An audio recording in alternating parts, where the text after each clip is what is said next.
Hello, I'm the Nostalgia Critic. I remember it so you don't have to. When people talk about the best Batman movie, what usually comes to mind? Ha!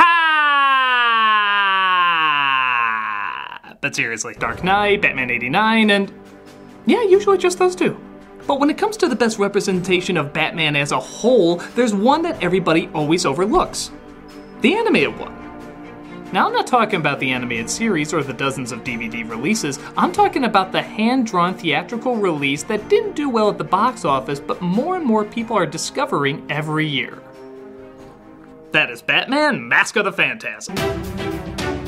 Released in 1993, Phantasm was trying to cash in on the rising success of Batman the Animated Series, taking place in the same universe. It had the same voice actors, writers, animation team, except on a cinematic level. It was a critical hit and, as mentioned before, is gaining a following as possibly the best Batman movie there is. But if that's the case, how come it's gotten so little attention? Not a ton of people talk about it, at least not on the level of the other Batman films, and there's not even a Blu-ray release of it. Yeah, that's right. The Schumacher films got a Blu-ray release, but the movie with what some consider the best Batman, best Joker, and best modern-day storytellers of the classic characters doesn't. Why is this swept under the rug while movies like Dark Knight were declared the best Batman flick even before it was released? Well, to better understand, let's take a short, spoiler-free look at the story. A mysterious villain known as the Phantasm is killing off what appears to be random gangsters. Yeah, killing. As in, this movie is PG when PG actually meant something. People believe it's Batman, as from a distance it seems to look like him, and thus it's up to our hero to find out who's behind these murders while also outrunning the police. On top of that, an old flame named Andrea comes back into his life, as it seems she was his first love after the loss of his parents. This gives some insight of his transformation into Batman, as he's tortured by the fact that for the first time he's actually happy and feels as human as he's ever felt since the murder of his parents. As with all Gothic stories though, it doesn't end well, leaving the two bitter at each other despite the fact that each one knows they're hiding information that the other could use. To make things worse, one of the gangsters brings in the Joker to try and take Batman or whoever is behind this murder spree down before his life is next. It's a four-way clash between Batman, the Phantasm, the Joker, and the police, all trying to see who can take out the other first while solving this complicated mystery.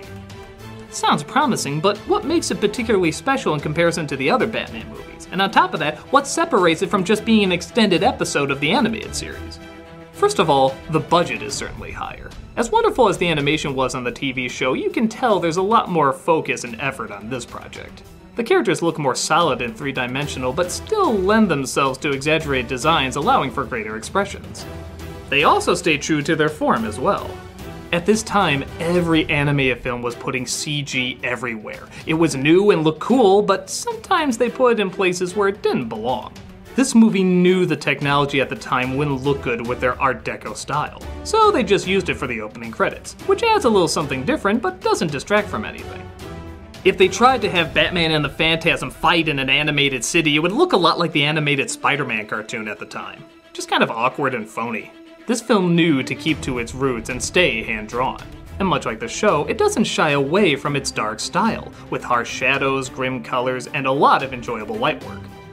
But okay, Batman and Robin have pretty colors. What makes it a particularly good film? Because the focus is where any great Batman story should be, on the screwed-up psyche of our characters. Before Batman Begins, there was really no cinematic look at Bruce Wayne's transformation into Batman. Now, there's nothing wrong with that, as you can argue it's more powerful what you don't see as opposed to what you do.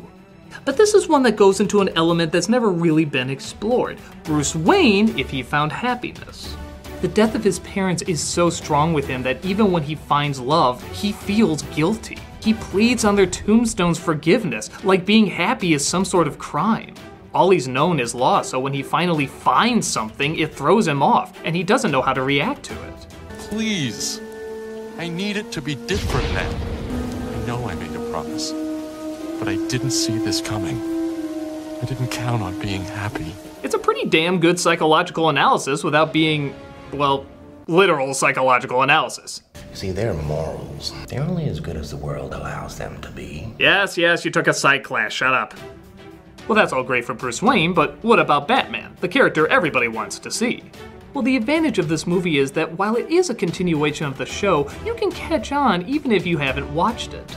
If you're a fan of the cartoon, you'll laugh even harder at Batman and the Joker's history. But if you're not, you can still follow who he is and what their connection is, as well as all these characters. But the cleverest advantage that the animated series was is that it encompassed practically everything that was Batman.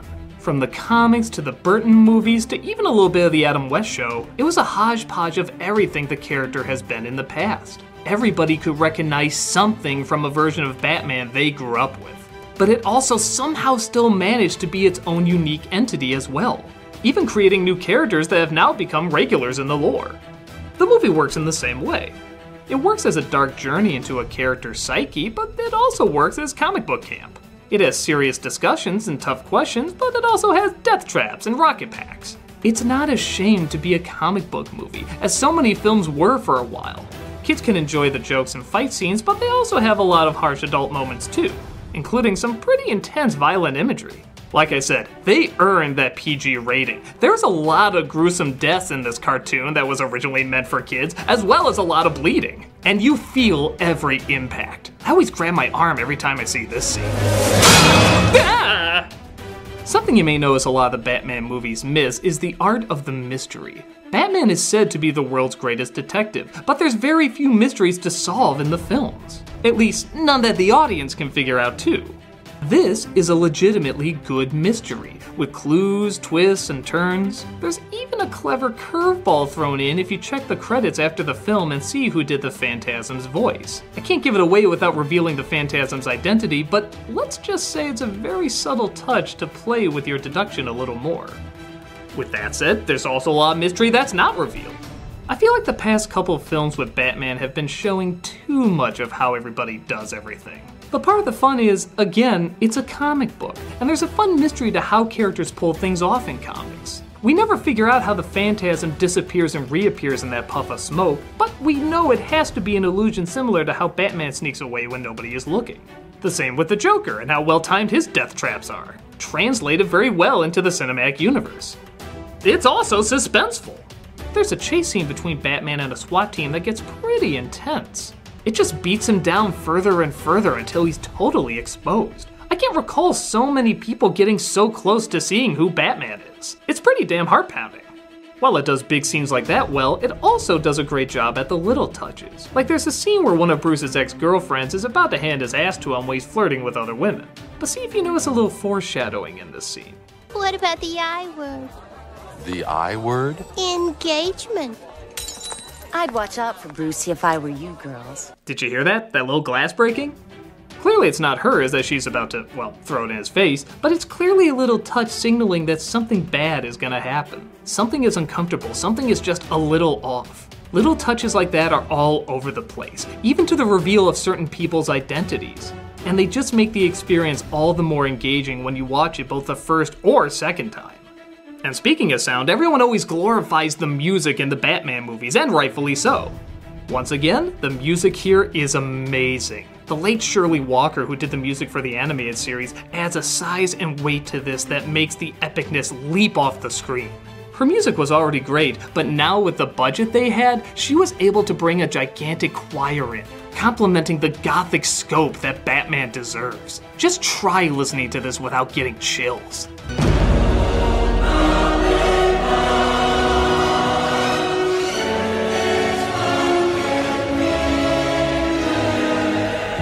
It might even have the best moment of Batman first putting on his mask. You don't even see what he looks like, but the music guarantees you it's the coolest thing you can imagine.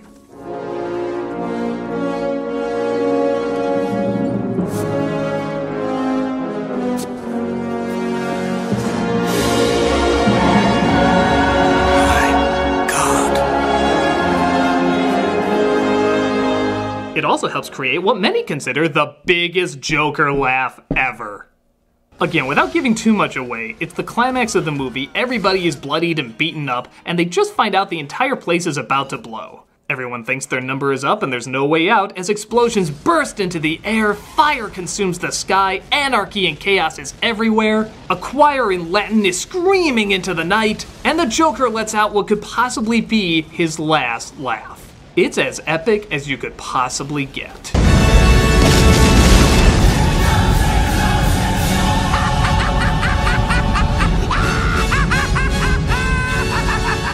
So this movie seems to be everything Batman. The comics, the cartoons, the TV shows, the movies.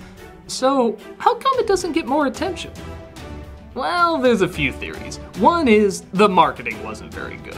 It was as generic advertising as you could get. It just showed him punching some guys, the Joker says a line, we see a bit of the Phantasm, and that was it. I don't know why so little effort was put into it, especially when marketing for the Batman movies has always been very impressive, even for the bad ones. Maybe it was because of Theory 2, there just wasn't that much respect for animation if it didn't have Disney's name on it. Some critics didn't even get a chance to review it. Siskel and Ebert went out of their way to do a special episode talking about the movie as they didn't get to review it when it first came out. But they wanted to draw attention to it on video and felt it didn't deserve to fly under the radar. A Batman animated feature that was made in 1993, and Roger and I never reviewed it, and as far as I'm concerned, we made a big mistake because it's terrific. Another theory is that while it did take a few risks, it didn't take enough to leave a big enough impact. Everyone remembers Batman because it was so dark and different. Everyone remembers Batman and Robin because it was so campy and lame. Everyone remembers Dark Knight because it was so adult and disturbing. None of these are perfect movies, but they did take chances that you would remember. Phantasm didn't really do that much different. Aside from there being a new character, it just did Batman. But here's the thing, it wasn't Nolan's Batman or Burton's Batman or Snyder's Batman. It was Batman! Any part of this movie you can immediately identify as something familiar. Something you grew up with and something you're still drawn to even as an adult. And that's what makes Batman last for so long. This movie came out before Batman Forever came out. And die-hard fans were shocked to see how much more adult the version for kids was than the version that was supposed to be for adults. Thank God we'll never have that happen again. In a sense, I can understand the argument for not taking quote-unquote enough risks. I mean, don't get me wrong, people still die in this, and an animated film that was PG was not seen as profitable back then. But I too personally kinda like Batman and Dark Knight more for the huge leaps and bounds they took. It's just gonna speak to me a little more. But in terms of which movie understands who Batman is in all his reincarnations and all the various versions that have been out there all rolled into one, this really is it. It has great drama, it has great comedy, it has great acting, it has great writing, it has great artwork, and it's totally faithful to its source material while also introducing new elements. I'm always gonna have a soft spot for these two, but if you were to ask me which film represents Batman the best, it's clearly this one. It's deep and complex, but it's still gadgets and costumes. It's dark and grim, but it still has bright colors and visuals. It's silly enough for kids to have fun, but smart enough for adults to take seriously. In a long line of Batmans that always seem to go from one extreme to another, this seems like the perfect in-between. It's its own thing while also being a continuation of what we know and love. It works on pretty much every level. So, the next time somebody asks who's your favorite movie Batman, along with Keaton and Affleck, maybe throw in Conroy in there. Along with Nicholson and Ledger, maybe consider Hamill. Because this is not only a legitimate Batman film, it's the best one done. Instead of just shrugging it off as just the cartoon movie, maybe it should be considered as a better representation than some of the ones we're getting today. And if somebody tells you that movie is nothing more than kid stuff, just remember, Batman was seen as kid stuff too. But those who look deeper find something that'll last much longer into adulthood.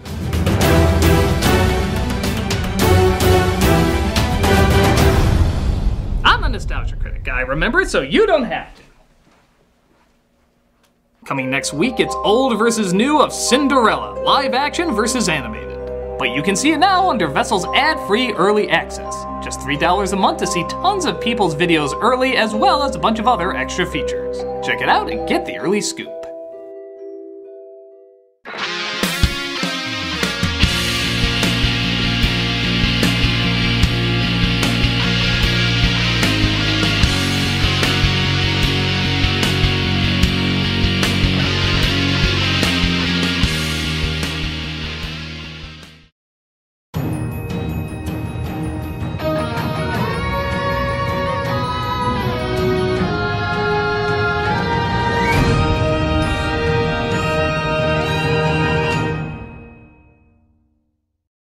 Hey, this is Doug Walker doing the charity shout out. This week we are doing the Children's Tumor Foundation. This is a not-for-profit organization dedicated to finding effective treatments for the millions of people worldwide living with neurofibromatosis, also known as NF. NF causes tumors to grow on nerves throughout the body.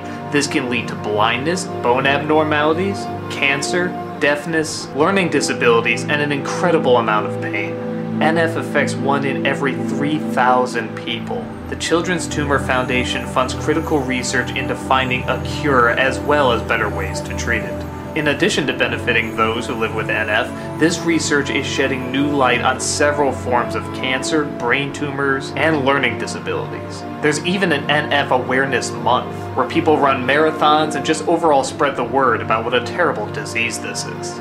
Both their site and their YouTube channel have so many inspiring stories of people that have had to live with this and the incredible struggles that they've gone through. Definitely go check them out, hear their tales, and see what a difference you can make in somebody's life.